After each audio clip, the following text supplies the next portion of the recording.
केरल जी ने अपने लिए कभी एक शब्द नहीं कहा। दिया कुमारी आएगी तो संपूर्ण समाज, हिंदुत्व, राष्ट्रवाद, जयपुर का इतिहास, जयपुर की विरासत, ये सब भारतीय जनता पार्टी को ताकत देगी। अलकनाथ जी आते हैं तो हिंदुत्व का चेहरा प्रखर होगा। नमस्कार, आप देख रहे हैं राजस्थान टीवी न्यूज़ चैनल। मैं आपके साथ में जितेंद्र मीणा। हमारे साथ में मौजूद है राजस्थान शिवसेना प्रभारी चंद्रराज सिंघवी। तो हम इनसे बात करेंगे कि राजस्थान में इलेक्शन को लेकर बात करेंगे। प्रेजेंट के अंदर सीएम पेस को लेकर क्या रहा है। आपका शुभ नाम सर? चंद्रराज सिंघवी जी। राजस्थान में सीएम पेस की बात करें कि अलग अलग चेहरे का नाम चर्चित चल रहा है, जैसे दिया कुमारी हो गया और बाबा बालकनाथ योगी हो गया, डॉक्टर करोड़ीलाल मीणा हो गया। क्या लगता है सर, यदि दिया कुमारी यहाँ पर आती है तो क्या लगता है? बहुत अच्छा है, कोई भी आए, व्यक्ति नहीं आता, संस्था आती है जी। ये भारतीय जनता पार्टी की विशेषता है जी। मंत्री कोई भी बने जी, सरकार सहायक होगी, एक दूसरे से मिलकर होगी।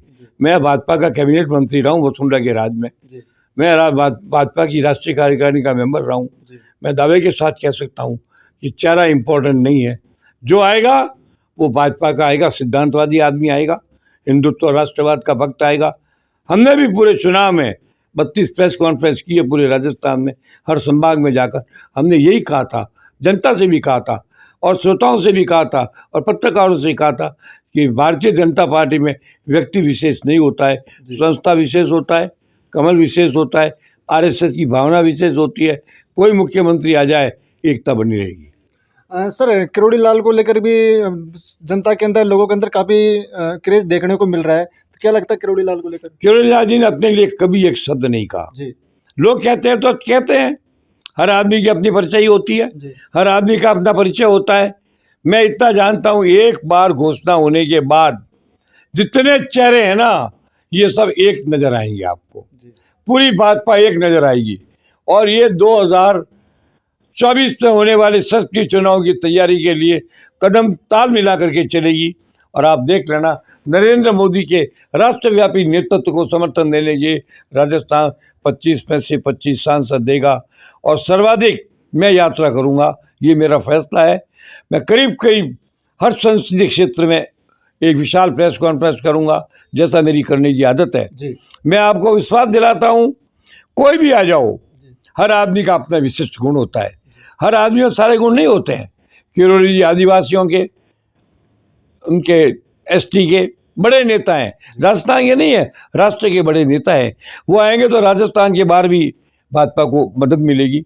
एसटी वोट जो कांग्रेस की गोद में जा रहे थे वो रुकेंगे और भाजपा की गोद में आएंगे। दिया कुमारी आएगी तो संपूर्ण समाज, हिंदुत्व, राष्ट्रवाद, जयपुर का इतिहास, जयपुर की विरासत, ये सब भारतीय जनता पार्टी को ताकत देगी, इससे भी लाभ होगा। और अगर बालकनाथ जी आते हैं तो हिंदुत्व का चेहरा प्रखर होगा। और वसुंधरा के बारे में मैं इसलिए नहीं कहता कि मैं उनका पॉलिटिकल एडवाइजर था और 25,000 लोगों में राखी बांधकर उन्होंने मुझे अपना भाई बनाया था। उन पर मैं कमेंट नहीं करता, पर मेरे लिए सम्मानीय है, माननीय है, रिस्पेक्टेबल है। मैं उनका पॉलिटिकल एडवाइजर था, उन्हीं के राज में कैबिनेट मंत्री था। मैं जानता हूँ बहुत अच्छी लेडी है, मैं उनका फैसला करने की हैसियत हमारी नहीं है। ये तो अलग वो मामला, वो हाईकमान का मामला है। अगर मोदी जी चाहेंगे किसी को बना देंगे, इस तरह क्या जो बनेगा एक बार, घोषणा के दिन तक वो अलग है, घोषणा होते ही वो संपूर्ण भाजपा का प्राण और आत्मा के रूप में काम करेगा। सर, राजस्थान ने जो क्राइम के मामले में नंबर 1 पे आ गया, क्या लगता है अब की बार बीजेपी सरकार आएगी, क्या क्राइम दूर हो पाएगा? देखिए आप, मैं एक बात कह रहा हूँ, तुलसीदास ने कहा काम कोह मधुमानन हुआ, लोभन शोभन रागम द्रोहा। लगाओ, कांग्रेस सरकार भ्रष्टाचार में नंबर 1, कांग्रेस सरकार पक्षपात में नंबर 1, कांग्रेस सरकार व्यभिचार में नंबर 1। कितने विधायकों पर बलात्कार भ्रष्टाचार के मामले, जो अवगुण है सारे अवगुणों में कांग्रेस नंबर 1 रही। इसकी सजा जनता ने दे दी। वो कह रहा है रिपीट करूंगा अशोक, क्या रिपीट करेगा?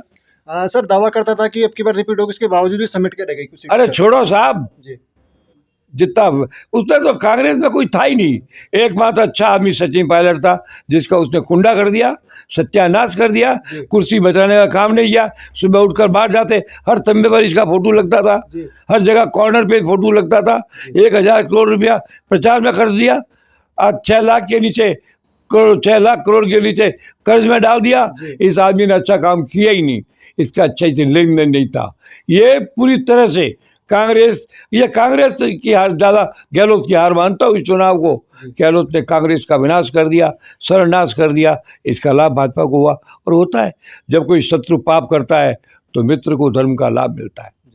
सर, राजस्थान के अंदर अभी जयपुर के अंदर 3-4 दिन पहले गोली कांड हुआ था, उसमें शहीद हो गए, तो उसके बारे में कुछ कहना चाहोगे? गलत हुआ, बहुत गलत हुआ। वो आदमी एक समाज का सेवक था। मैं ये नहीं कहता कि उन्होंने क्या अच्छा किया बुरा किया, पर जिस व्यक्ति से क्रिमिनल अपराध हुआ उनकी घर में जाके हत्या की गई, इससे ज़्यादा शर्मनाक बात क्या होगी। उसके परिवार ने केस किया है, कईयों को इंडिक्ट किया है, कईयों पर लांछन लगाए हैं। मैं छोटी छोटी बातों पर अपराध वगैरह बोलता नहीं हूँ, सिद्धांतिक बात करता हूँ। जो हुआ अत्यंत बुरा हुआ। प्रशासन ने सर 72 घंटे का अल्टीमेट दिया था, पर अभी तक कुछ लग नहीं रहा कि कुछ गिरफ्तारी वगैरह। अभी सरकार आई नहीं है ना, अभी तो वही सरकार चल रही है, वो कार्यवाहक सरकार है। क्या लगता है सर, बीजेपी यदि बहुमत में तो आ गई है, सीएम बनने के बाद में क्या ये अपराध है जो कम हो पाएंगे? 100% कम होंगे। यूपी में हुए कि नहीं हुए, आपके सामने है। यूपी में अपराध 70% घट गए हैं, यहाँ भी घट जाएंगे। फिर बलात्कार नहीं होगा, रेप नहीं होगा, भ्रष्टाचार नहीं होगा, पेपर लीक नहीं होंगे, जितने पाप कर्म हुए हैं वो बंद हो जाएंगे, पुण्य कर्म चालू हो जाएंगे। सर, आप खुद के लिए क्या सोचते हो? आराम। मैं अब 80 साल का हो गया हूँ, सारी जिंदगी रगड़ीता रहूँ ये जरूरी नहीं है। मैं काम करूँगा, हिंदुत्व और राष्ट्र का सम्मान बढ़ाऊंगा, तिरंगे की इज्जत बढ़ाऊंगा, पूरे हिंदुस्तान में दौरे करूंगा, मोदी के नेतृत्व को मजबूत करने के लिए रात दिन एक करूंगा। मुझे बदले में चाहिए सब तो पद में ले चुका हूँ, सारी पार्टियों में सर्वोत्तम पदों पर मैं रह चुका हूँ। मेरी कोई इच्छा बाकी नहीं है, लेकिन कोई जिम्मेदारी डाल दी जाएगी तो कैसी खतरनाक होगी, मैं उसको निभाऊंगा। मैं जा रहा हूँ दौरे पर, मेरा है ऑपरेशन 400। 400 सीटों पर नरेंद्र मोदी कैसे जीते, इसके लिए कार्यारंभ करना है। 1 जनवरी से मैं दौरे पर जाऊंगा।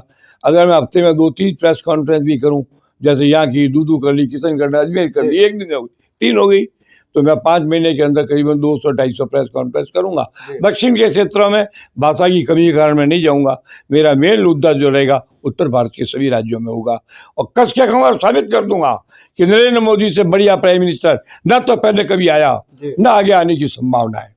नरेंद्र गांधी में सब कुछ था, नेहरू की तरह विशाल हृदय भी थे, लाल बहादुर की तरह ईमानदार भी थे, सरदार पटेल की तरह दृढ़ भी थे। सर्व प्रधानमंत्रियों के सारे गुण मिलाते हो तो एक नरेंद्र मोदी बनता है।